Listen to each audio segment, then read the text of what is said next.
बादलों के ऊपर एक सुंदर सा परीलोक था। परीलोक की रानी मंदाकिनी की एक बेटी थी जिसका नाम था सोनाली। सोनाली स्वभाव से बहुत घमंडी थी। वो एक राजकुमारी थी, इस बात का उसे बहुत घमंड था। एक दिन, माँ अभी तक चांदनी नहीं आई, मुझे बाग में घूमने जाना है, शाम घिर आई है।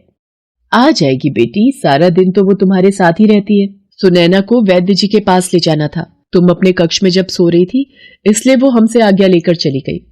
चांदनी रानी मंदाकिनी की दासी सुनैना की बेटी थी। सोनाली हर वक्त चांदनी को अपने पास रखती थी और सारा दिन हुक्म चलाकर उससे काम लेती थी। चांदनी, तुमने आने में इतनी देर लगा दी, मुझे बाग में घूमने जाना था। वो माँ की तबीयत ठीक नहीं है, वैद्य जी के पास ले गई थी। अच्छा सुनो, ये लहंगा तुम रख लो, इस पर लगे फूल टूट गए हैं, चलो अब बाग में टहलने चलते हैं। सोनाली परी अपने पुराने कपड़े चांदनी को दे देती थी। चांदनी जिसे खुशी खुशी पहन लेती थी। चांदनी एक गरीब परी थी, इसलिए वो स्वभाव से भी बहुत दयालु थी। एक बार सोनाली परी चांदनी परी के साथ परीलोक में घूम रही थी। सचमुच ये गरीब परियां कैसे जीवन जीती होंगी, मुझे तो रेशम और मखमल के बिस्तर पर ही नींद आती है। अरे मैं तो भूल ही गई, तुम भी तो एक गरीब परी हो चांदनी, तुम भी तो मेरी उतरन पहनने वाली परी हो। वैसे मेरी किस्मत अच्छी है, मैं एक अमीर परी हूं क्योंकि मैं इस परीलोक की राजकुमारी हूं। सब कुछ माया है, घमंड का दर्पण चूर चूर होते देर नहीं लगती और किस्मत बदलने में देर नहीं लगती। कौन है ये पागल बूढ़ी परी जो हमें ऐसे कटाक्ष दे रही है? चांदनी, तुम हमारे लिए बाग से तितलियां पकड़ कर ले आओ, हम उन्हें अपने कक्ष में सजा कर रखेंगे। सोनाली, बेजुबान तितलियों को मत पकड़ो, उन्हें चोट लगेगी। यदि तितलियों को कैद करोगी तो वो अपनी सुंदरता खो देंगी। ये मत भूलो चांदनी, तुम हमारी दासी की पुत्री हो, तुम हमारी नौकरानी हो, इसलिए हमारे आदेश का पालन करना तुम्हारा कर्तव्य है। जाओ और जाकर बाग में से तितलियों को पकड़ कर लाओ। चांदनी को सोनाली की बात माननी पड़ती है और वो तितलियों को पकड़ने के लिए चली जाती है। एक युवक ये सब देख रहा होता है और कुछ देर बाद एक सुंदर सी राजकुमारी के लिए राजकुमार अंगद की ओर से ये खूबसूरत तोहफा। आपका तोहफा हमें पसंद आया राजकुमार अंगद, आपको पहले कभी इस राज्य में नहीं देखा। राजकुमारी, मैं स्वप्नलोक का राजकुमार अंगद हूं।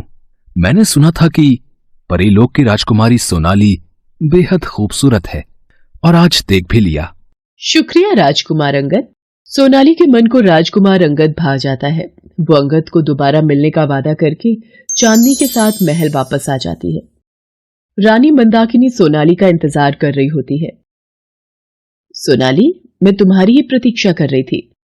यक्षलोक के राजा जयवर्धन के पुत्र यशस्वी का रिश्ता तुम्हारे लिए आया है। हाँ बेटी सोनाली, राजकुमार यशस्वी एक बार तुमसे मिलना चाहते हैं।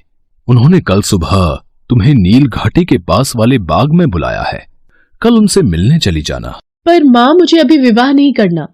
सोनाली, विवाह करने के लिए तुम पर कोई जोर नहीं डालेगा, पर एक बार मिलने में क्या हर्ज है। ठीक है माँ, ठीक है पिताजी, मैं राजकुमार यशस्वी से मिल लूंगी। सोनाली चांदनी के साथ अपने कक्ष में आ जाती है। कल प्रातः तो मुझे राजकुमार अंगद से मिलने जाना है और माताजी और पिताजी ने मुझे यशस्वी से मिलने के लिए बोल दिया है। क्या करूं, कुछ समझ नहीं आ रहा। पर एक तरकीब है।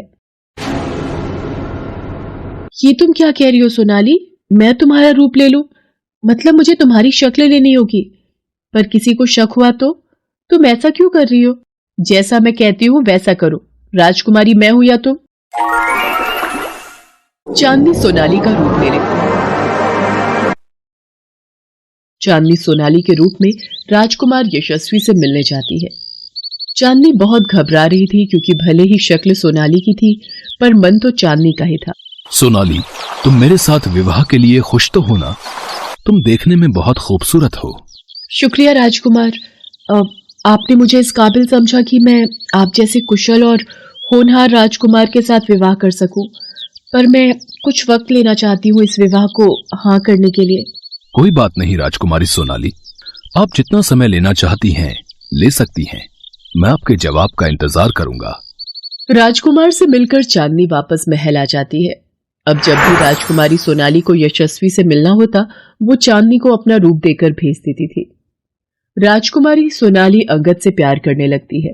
उधर यशस्वी को भी सोनाली बनी चांदनी अच्छी लगने लगती है। एक दिन राजकुमारी सोनाली ने सोचा, आज राजकुमार अंगद नहीं आए, क्यों ना आज मैं खुद उनके राज्य उनसे मिलने चली जाऊं। राजकुमारी सोनाली राजकुमार अंगद से मिलने उनके राज्य स्वप्नलोक जाती है। भैया, ये राजकुमार अंगद का महल कौन सा है?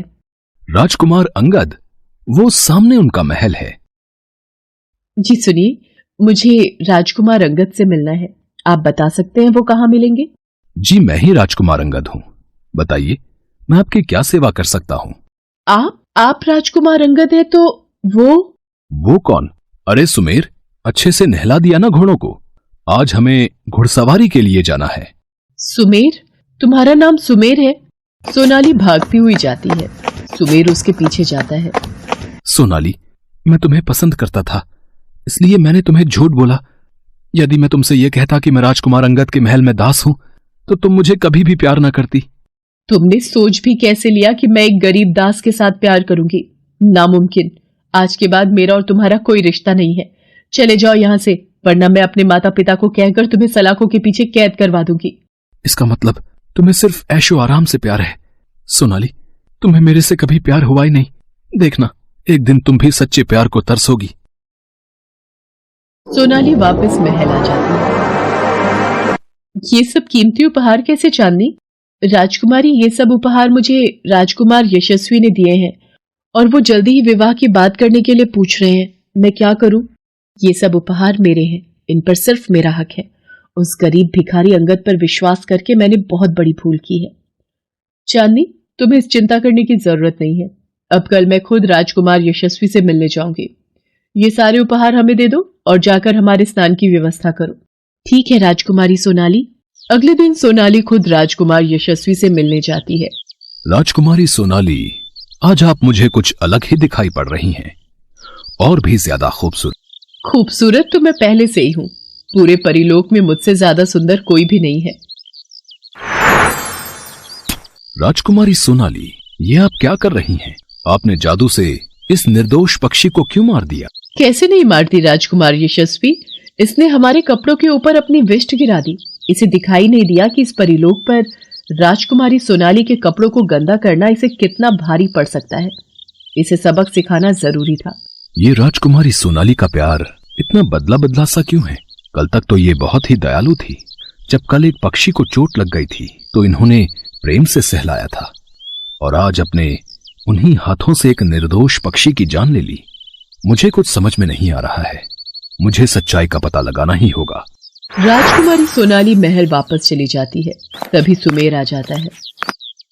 राजकुमार यशस्वी, राजकुमार अंगद ने मुझे आपकी सेवा में भेजा है। उन्होंने आपको उनके महल भोजन पर आमंत्रित किया है। राजकुमार यशस्वी, यदि आप मेरी बात का बुरा न माने तो क्या मैं जान सकता हूं राजकुमारी सोनाली और आप? नहीं सुमेर, हम तुम्हें कई वर्षों से जानते हैं, इसमें बुरा मानने वाली कोई बात नहीं है। राजकुमारी सोनाली और मेरा रिश्ता पक्का हुआ है। कुछ ही दिनों में मैं और राजकुमारी सोनाली विवाह के बंधन में बंधने वाले हैं। क्या हुआ सुमेर, तुम उदास क्यों हो गए? सुमेर राजकुमार यशस्वी के बार बार कहने पर सारी बात बताता है, जिसे सुनकर राजकुमार यशस्वी चकित हो जाता है। सुमेर के जाने के पश्चात राजकुमार यशस्वी सोचता है, इसका मतलब राजकुमारी सोनाली ने मेरे साथ धोखा किया। मैं इस सच्चाई का पता लगा कर ही रहूंगा। एक रात राजकुमार यशस्वी चुपके से परिलोक में राजकुमारी सोनाली के कक्ष में पहुंचता है। चांदनी, हम सोच रहे हैं हम राजकुमार यशस्वी से विवाह के लिए कल हाँ कर देंगे। अच्छा हुआ हम सुमेर के जाल में नहीं फंसे।